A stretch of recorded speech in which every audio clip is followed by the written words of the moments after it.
Bahkan saya mau menangis ketika melihat buku dari kelas 1 sampai kelas 3 SMA itu ya ampun Bang, tabrakannya terlalu banyak. Logiknya itu banyak yang terbalik. Nggak jelas ini. Dalam bahasa, matematika, dan lain sebagainya. Saya bisa mendetailkan itu nanti setelah jadi ya. Tapi yang saya ingin katakan adalah bahwa dari sisi tematik tidak ada konektivitas. Dari sisi teori tumbuh kembang anak, diksi yang digunakan oleh buku itu tidak mempertimbangkan ini. Yang ketiga, dia tidak pernah bisa dikatakan ini tuntas belajarnya. Sehingga 3 hal ini kalau kita lihat ini Bang, ini yang menyengsarakan siswa dan guru.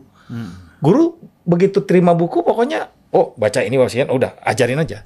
Dia nggak peduli itu, ini sesuai nggak dengan teori tumbuh kembang anak, bahasa yang digunakan. Temanya ini dengan tema sebelumnya nyambung nggak?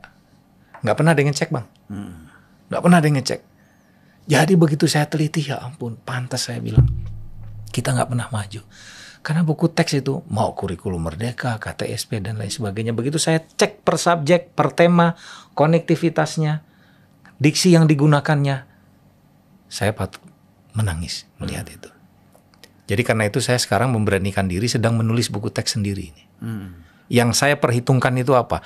Satu, logical framework dari temanya itu betul. Jadi kalau sebuah substansi, kapan anak diperkenalkan trigonometri, kita harus tahu ini usia berapa dan ditaruh di kelas berapa, misalkan gitu. Ini sekarang tabrakan Bang.